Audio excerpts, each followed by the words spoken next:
Jack Benny program. Starring Jack Benny with Mary Livingston, Phil Harris, Rochester, Larry Stevens, and yours truly, Don Wilson.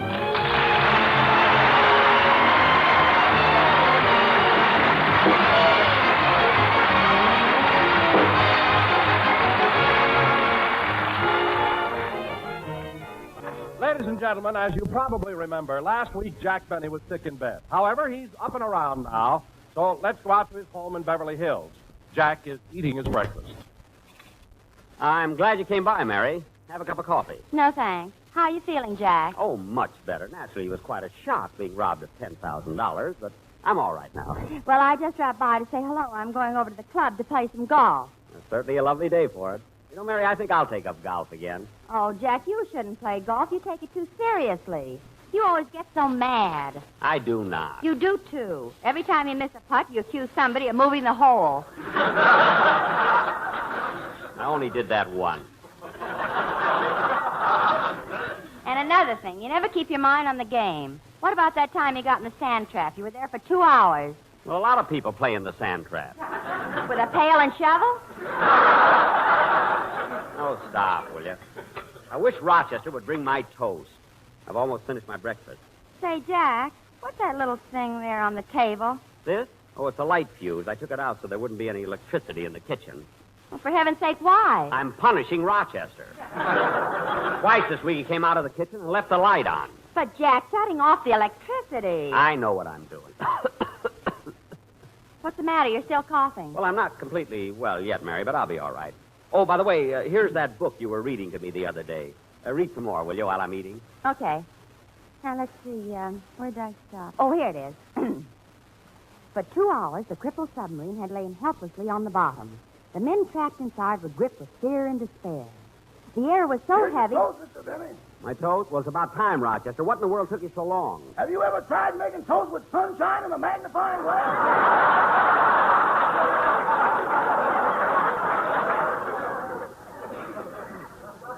Oh. How about giving me back that fuse now, boy? Well, do you think you've learned your lesson? No, but the icebox is defrosted, and that ain't going to help the food. Oh, my goodness, I forgot all about that. Is all the food spoiled? Well, not all, but you know that fish you bought for tomorrow night? Yes. Well, he ain't going to make it.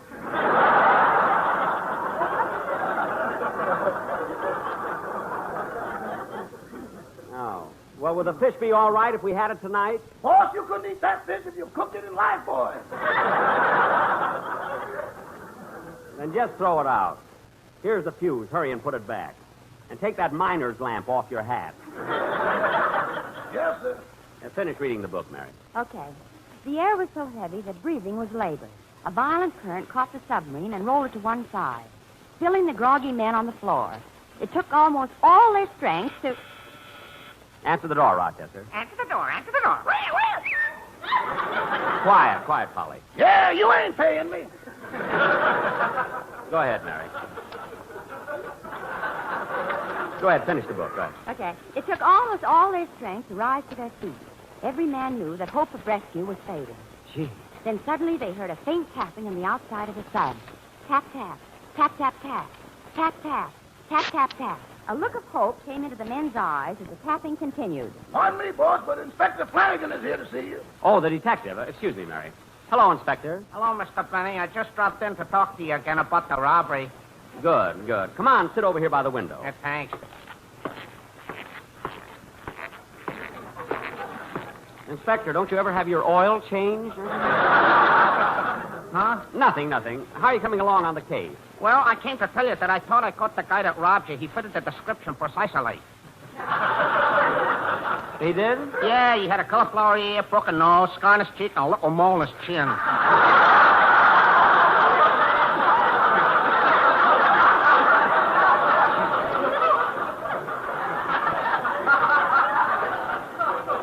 You a Scotchman or something? I'm from Brooklyn. But he wasn't the guy that robbed you the $10,000. What'd you say? He wasn't the guy that robbed you of the $10,000. How'd you find out? Well, I searched him, and he only had $9,870. Oh, well, I might as well tell you, Inspector. The man who robbed me called up and threatened my life. So I need a bodyguard and... Inspector!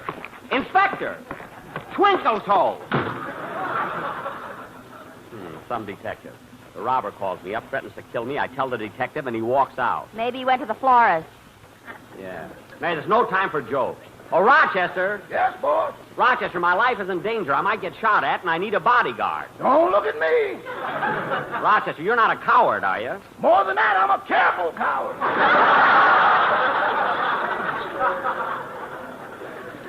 Well, anyway, I didn't mean you. I wondered if you knew anyone who'd be a good bodyguard. Well, now, let me see. I got it. You know, boss, Joe Lewis is in town. Joe Lewis, the heavyweight champion? Rochester, I could never get him for a bodyguard. I think you could if you worked it right, boss. I was talking to him the other day, and he told me he wants to be a radio comedian. Uh-huh. So if you let him think that maybe he could be one, he'd come over and talk to you. Yeah? Then all you got to do is keep him here and stick close to him. Amalgamate, boss, amalgamate. By golly, Rochester, that may be it. Why don't you call him up? Better than that, boss, I'll go over and see him personally. Good, and hurry. Gee, Mary, this may be the solution to all my worries. Joe Lewis for a bodyguard. Go on, finish reading the book to me, will you? Okay. A look of hope came into the men's eyes as the tapping continued. The air was so bad now that the breathing was almost impossible. In just a few seconds, it would be too late. Oh, my goodness. Suddenly, the steel hatch clanged open, and a blast of cool, fresh air revived the stricken men. The rescue device had worked. They were saved. Oh, boy. And thus ended another hair-raising adventure of our hero, Tom Swift. Hot ziggity. What a guy. And you're always talking about little women. Why, if they were just Hello, more... Mr. Benny. Hello, Miss Livingston. Hello, Larry. Hello, Larry. The door was open, so I just came on in. How are you feeling, Mr. Benny? A lot better, kid. Thanks for asking. I had to ask. It's in my contract. Oh, yes. Say, Mr. Benny, I've got a swell song for next Sunday's program. Would you like to hear it? I sure would, kid. Go ahead and sing it. All right. Oh, boy, that Tom Swift. He led a life just like I did. Jack Benny and his electric rifle. Jack Benny in the darkest...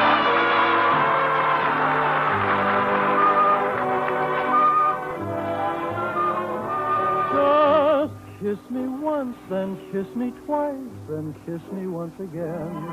It's been a long, long time. Haven't felt like this, my dear, since can't you remember when. It's been a long, long time. You'll never know how many dreams I dreamed about you. Or just how empty they'll seem without you. So kiss me once, then kiss me twice, then kiss me once again. It's been a long, long time.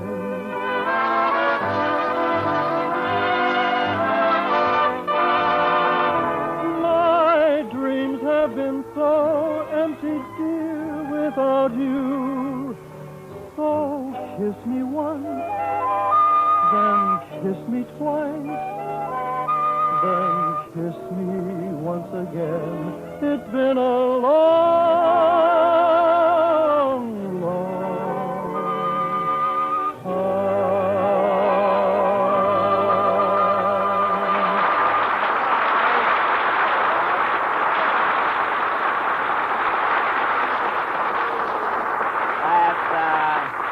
Very good, Larry. Use that number on the show. Okay, Mr. Benny. Well, I've got to go now. I promised my wife I'd help her with the housework. Oh, that's the spirit, Larry. You're really starting your married life off right. That's what her mother keeps telling me. Oh, so that's it. Look, kid, you tell her mother to keep her busy. Jack. I'm only trying to advise them. Well, you're advising them all wrong. Mothers know best. For instance, Jack, take my mother. I will not. Jack. All I'm trying to say is that my father always helped my mother with a house cleaning. Mary, when your mother grabs your father by the back of the neck and wipes the floor with him, that's not house cleaning. Believe me. Besides, how can she get him in all the corners? And another thing about your mother... For the million things she gave me.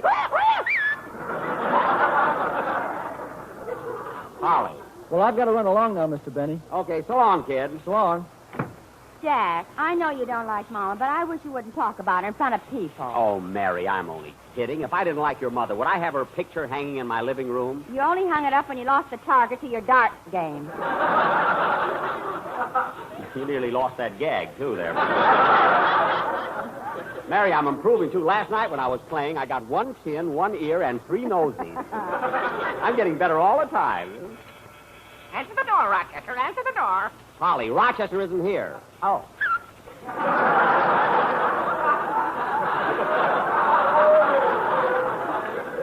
Come in.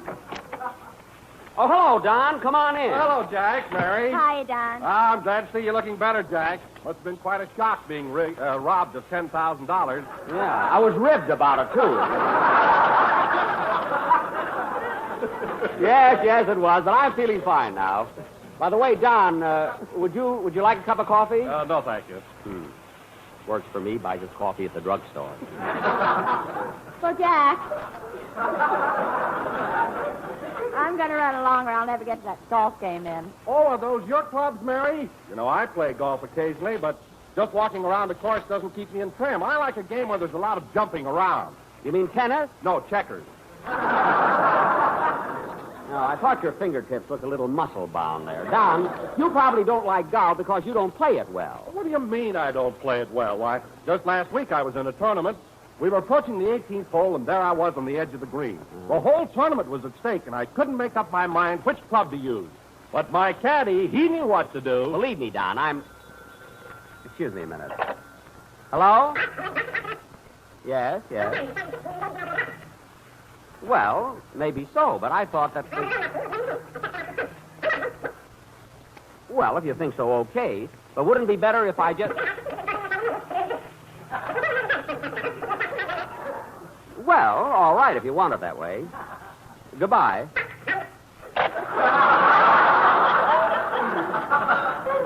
Now, Don, as I started to tell you... Jack, who was that? My press agent, Steve Bradley. You know, he used to talk so fast I couldn't understand him. Well, I'm going out now and play a game of golf. I'll go with you, Mary. So long, Jack. So long, Don. Goodbye, Mary. Have a good time. I will. See, I wonder how Rochester's making out with Joe Lewis. I hope he can trick him into coming over here and be my bodyguard. I guess Rochester will know how to handle it. He always does. I'm sure glad I caught you at home, Joe. Why, I'm glad you came over, Rochester.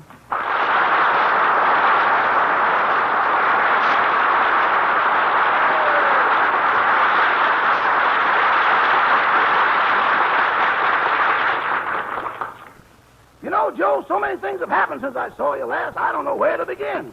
Well, there's no hurry, Rochester. Would you like another drink? Well, I had 2 already. One more won't hurt you. Okay, pour it out. Thanks. Rochester, have you ever thought about being a prize fighter? No, I'm just drinking this milk to be friendly.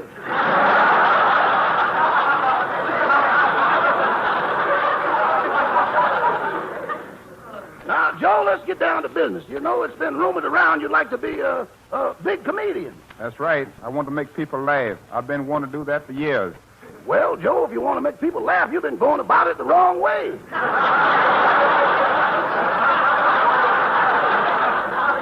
Who told you that?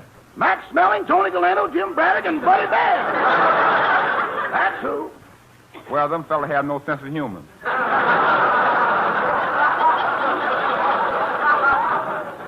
Well, you know, it's pretty hard to laugh with a referee counting over you. I wouldn't know. That never happened to me. Never? Never. Joe, remember that first fight you had with Max Smelling? Mm-hmm. What happened in the 12th round? What happened? That's the one page I tore out of my scrapbook. Anyway, Joe, if you want to be a big comedian, Mr. Benny's the man to get you started. Do you think so? He'll not only get you started, he'll stick close to you. Yes, sir. Awful close. Well, this is going to be a lifesaver. You ain't kidding. Come on, let's go over to Mr. Benny's house and talk to him. Okay, I'll get my hat and coat. Don't forget your gloves.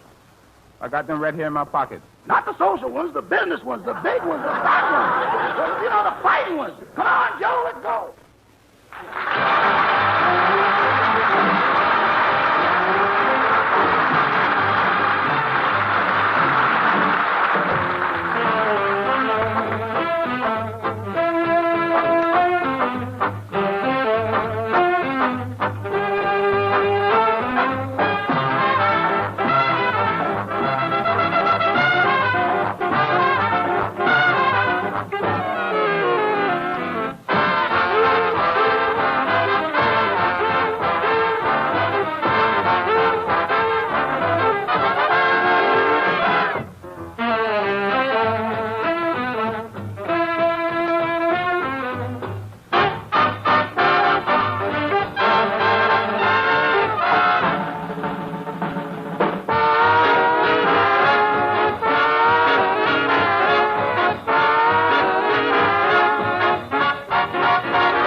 20 minutes to 7. Dark out, and Rochester isn't back yet. That robber did threaten me. Maybe I ought to hold these darts in my hand, just in case. I wonder if... Well, another nosy. Doggone, I wish that the... That must be Rochester. Come in! Hiya, Jackson. What are you doing up so late? Oh, hello, Phil. I'm glad you dropped by. Well, I can only stay a minute. I just came over to invite you to a costume party I'm throwing Saturday night. A costume party? Yeah, and Alice is going to put on a little girl's outfit and be little Bo Peep. Oh, that's cute. What are you going to be, Phil? I'm going to put light bulbs in my ears and come as a pinball machine. A pinball machine? Yeah, by 11 o'clock, I'm tilted anyway.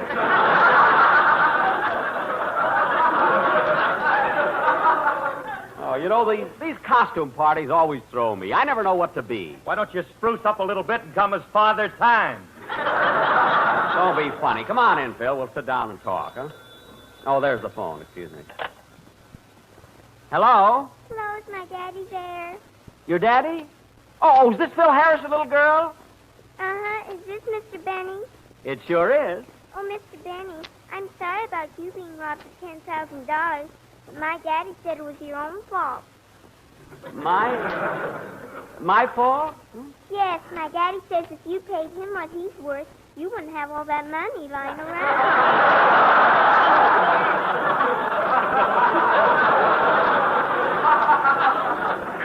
Oh, I see. Can I talk to my daddy now? Yeah, just a minute, honey. Phil, it's for you. It's your little girl. Okay. Hello, honey. Hello, Hotshot. Anything wrong, baby? Uh-huh. I got my dolly on the sidewalk, and it's all broken. Oh, well, that's a shame. Which dolly was it? Pretty one with the long eyelashes. And the curly blonde hair? Yes, the one you said looks just like you. Well, Dowdy will get you another one just like me. Oh, goody. When are you coming home? Right away. Well, Mommy wants you to stop by the store and get a loaf of bread, a head of lettuce, and some corn. All right, honey. Does she want corn on the cob or canned corn? Mommy says when it comes to corn to leave that up to you.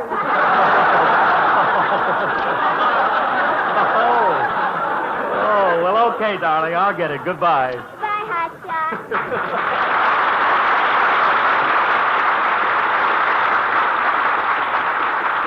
Oh, gee, Phil, your daughter's so cute. How old is she? I don't know, Jackson, but last year she was 3. Oh, well, then she's 4 now. Could be. It could be. Yes, sir. They sure grow up, don't they? Oh, boss, he's here. He is, Rochester? Yeah, he's waiting in the den. Oh, excuse me a minute, will you, Phil? Yeah, I got to go anyway. So long, Jackson. So long, Phil. Rochester, have Joe Lewis come in. Okay, but remember, boss, he don't know he's going to be your bodyguard. Yeah. He only came over here because he thinks you're going to get him started as a comedian. I know. So make him think he's funny. I will. Don't worry. Call him in. Yes, sir. Come on in, Joe. Joe, I'd like you to meet Mr. Jack Benny. Pleased to meet you, Mr. Benny.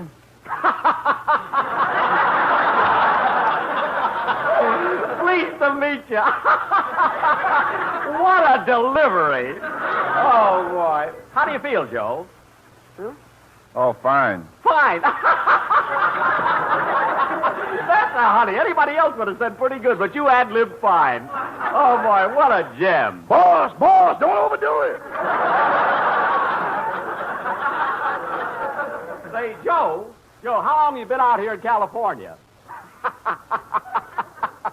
That's good. I haven't said anything yet.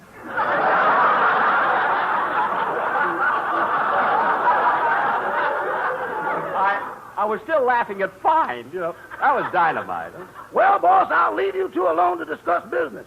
All right, Rochester. Say, Joe, I've got a little proposition to make to you. What's the proposition? Well, you see, I'm a little more experienced as a comedian than you are, so anyone ever starts pulling jokes at your expense, well, I'll sort of help you out, you see. Mm-hmm. And naturally, you're a little younger and stronger than I am, so anyone starts punching me or picking a fight with me, you see, you'll help me out. But, Mr. Benny, why should anybody want to start a fight with you? Because I'm such a heel. I mean,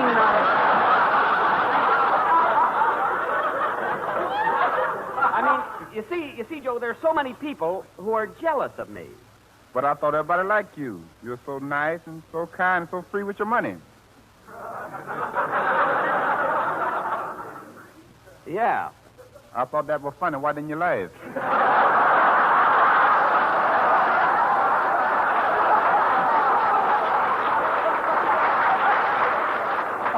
Oh, yes, free with my money. Well, Joe... Joe, getting down to business, how would you feel about doing comedy on my program? I like it very much. Well, let's discuss this thing thoroughly before... I wonder who that can be. Oh, Joe, would you mind taking a little walk with me? Where to? To the front door.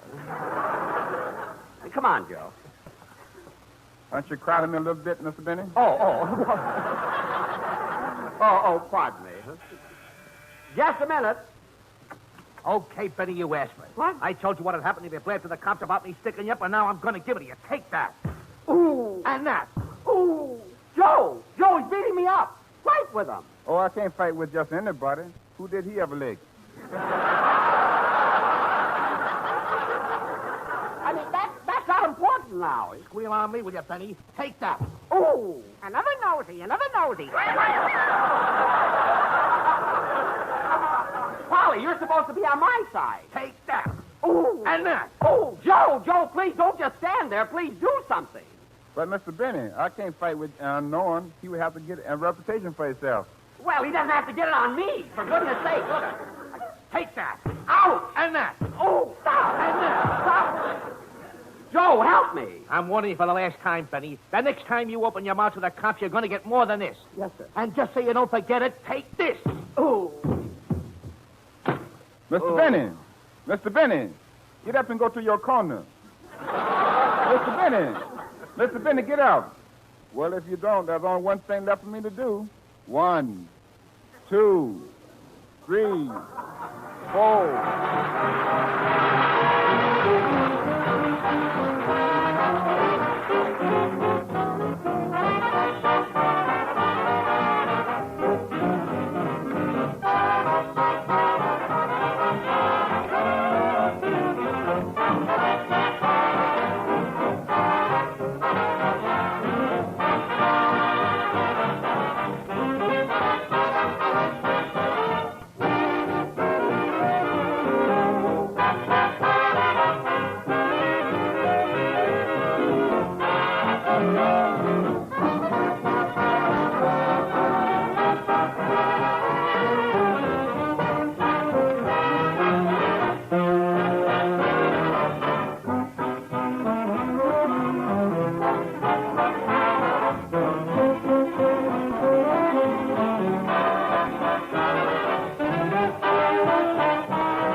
$39, $40, $41, $42, $43, $44. Joe, you can stop already. I'm feeling better.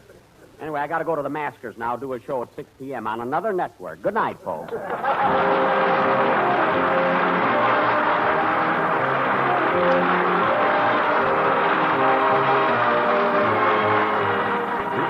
To the Jack Benny program with Mary Livingston, Don Wilson, Bill Harris and his orchestra, and Jack Benny. Larry Stevens, young singing star of the program, steps forward now to sing Stars in Your Eyes. Larry?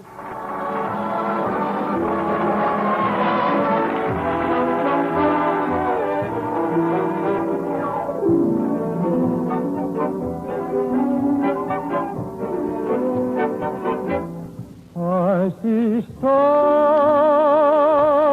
in your eyes when my lips beg your lips to surrender.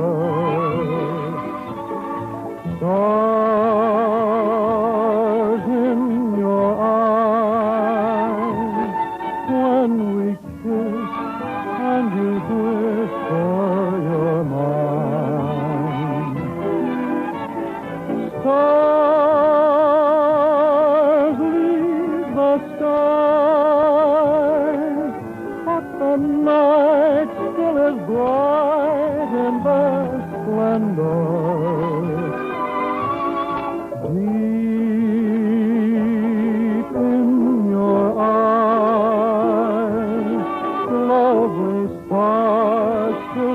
continue to shine. No matter what dawn may bring, no matter what you may say, there's always one little thing that always gives you away. Stars in night make me thrill with a thrill oh so tender.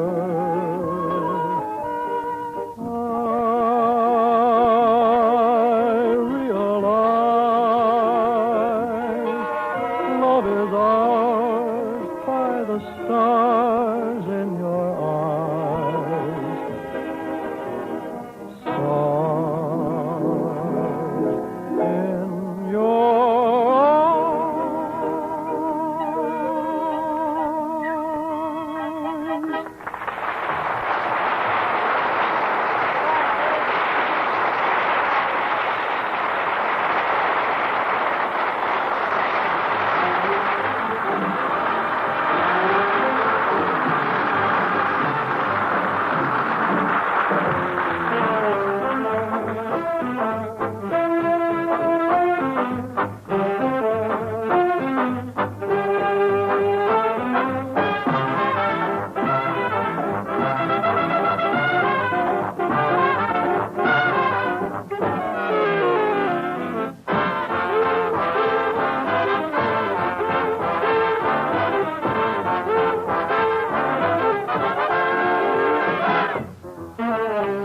This is the Armed Forces Radio Service.